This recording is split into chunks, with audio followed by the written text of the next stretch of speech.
जय गजानन माऊली. आजच्या या सुंदर दिवशी तुम्हा सगळ्यांचं मनापासून स्वागत आहे. आजचा व्हिडिओ थोडासा खास आहे, कारण आज आपण थेट मक्याच्या शेतापासून ते स्वयंपाकघरापर्यंतचा प्रवास पाहणार आहोत. आज मी बनवणार आहे खूप चविष्ट, कुरकुरीत आणि सगळ्यांना आवडणारे मका दाण्याचे वडे. जर तुम्हाला गावातील जीवन, पारंपरिक पदार्थ आणि घरगुती रेसिपी आवडत असतील तर व्हिडिओ शेवटपर्यंत नक्की बघा. चला तर मग जाऊया शेतामध्ये. मी आलेली आहे आमच्या मक्याच्या शेतात. आजूबाजूला हिरवळ, थंड वारा, पक्ष्यांचा आवाज. हे बघा किती छान भरलेल्या मक्यांची कणसं आहेत. आजच्या वड्यासाठी मक्याची कणसं थेट शेतातून स्वयंपाकघरातच.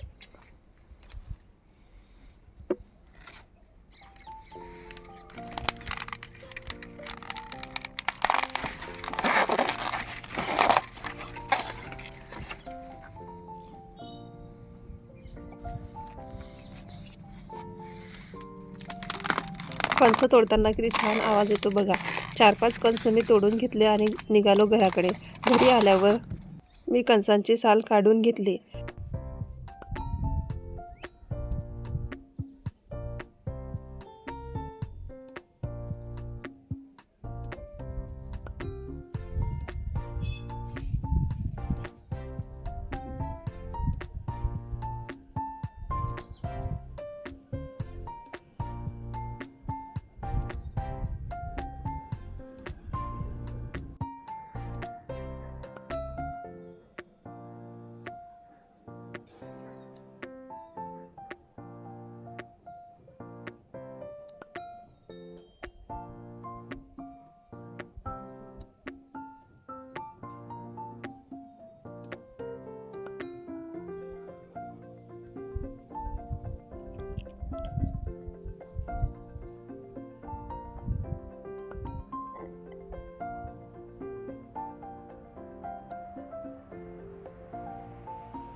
आपले कणस चांगले सोलून झाल्यावर त्यांना 2 भागामध्ये डिवाईड करा.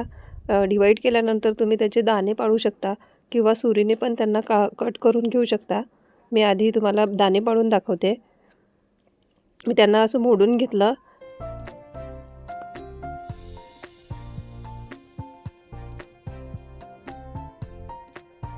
कणसाचे दाणे काढून घ्या किंवा सुरीने ते कापून घ्या. आता कणसांमधून मका दाणे काढून घेतले. हे दाणे अगदी ताजे, मऊ आणि रसाळ आहेत. आपण बाजारातून आणलेला मकापेक्षा शेतातला मका जास्त गोड आणि चविष्ट लागतो. आणि ताजे ताजे आणलेल्या मक्याचे वडे करायला वेगळीच मजा असते. इथे मी आधीच दाणे काढून घेतले होते.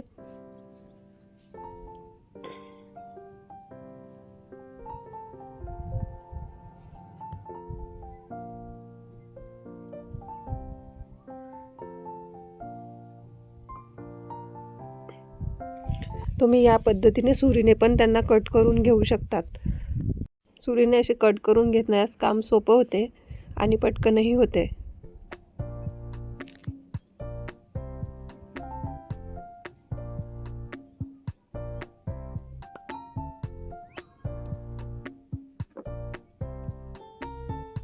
मी इथं वड्यासाठी लागलेलं साहित्य काढून घेतलं.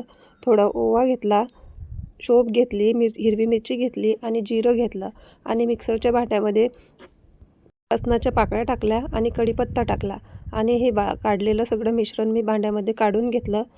हे मिश्रण तुम्ही थोडं जाडसरच काढून घ्या, म्हणजे त्यामध्ये पाणी वगैरे टाकून पेस्ट करून घेऊ नका. असं जाडसर ते आपलं मिश्रण दिसायला हवं. एका भांड्यात हे मिश्रण तुम्ही काढून घ्या.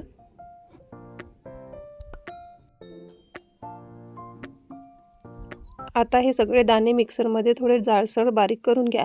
फार जास्त पेस्ट नको आणि पाणी पण नाही टाकायचे. थोडे दाणेदारपणा राहिला की वडे असे कुरकुरीत होतात, म्हणून जाडसरच काढून घ्यायचे.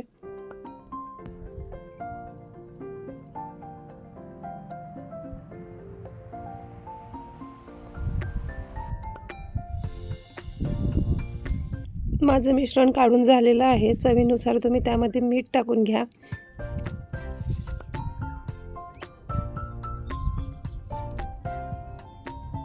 यामध्ये थोडीशी हळद टाकून घ्या आणि याला चव येण्यासाठी 1 चमचा तुम्ही त्यामध्ये चाट मसाला पण टाकून घ्या. चाट मसाला टाकून झाल्यानंतर आपलं मिश्रण जे आहे ते थोडं मिक्स करून घ्या.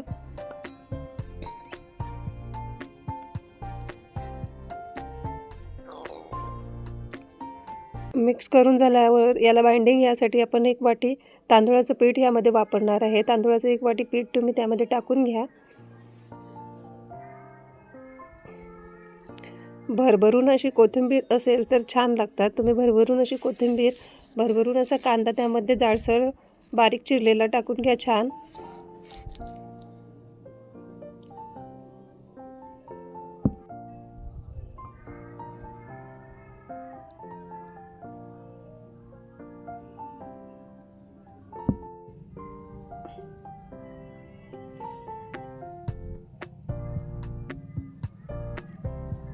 आता सगळं मिश्रण हाताने नीट एकजीव करून घ्या.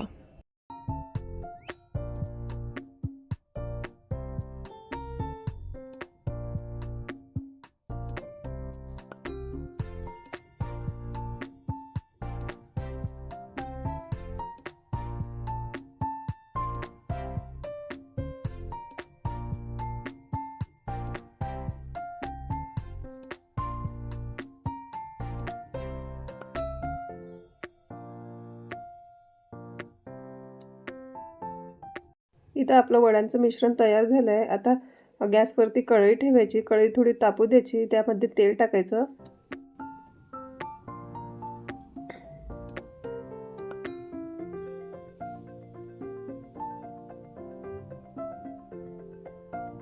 हाताला थोडंसं पाणी किंवा तेल लावून घ्या आणि तेल लावून झाल्यानंतर मिश्रणाचे छोटे छोटे वडे तयार करून घ्या. हे वडे फार जाड किंवा पातळ करू नका, मध्यम आकाराचे करा. कढईमधील तेल मध्यम आचेवरच तापू द्या. गॅस जास्त मोठं केल्यास आपले वडे जळू शकतात.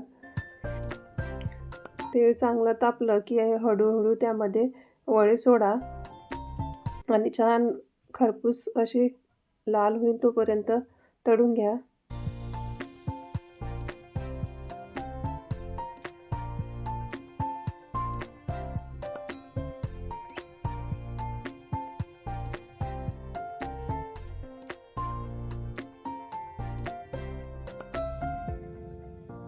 मी 3-4 वडे करून कढईमध्ये सोडून घेतले.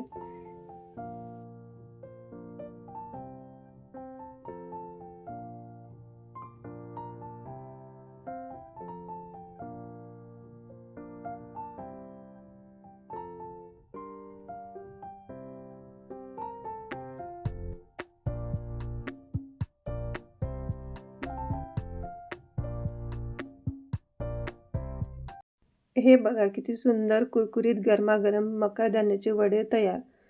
तुमच्या आवडीनुसार चहा किंवा केचप किंवा हिरवी चटणीसोबत छान लागतात. आवडीनुसार तुम्ही ते खाऊ शकतात. बघा किती क्रिस्पी आणि छान रंग आलेला आहे वड्यांना. चला तर तुम्ही पण या वडे खायला. आजचा व्हिडिओ कसा वाटला लाईक करा, कमेंट करा आणि सबस्क्राईब नक्की करा. पुन्हा भेटूया अशा सुंदर क्षणासोबत.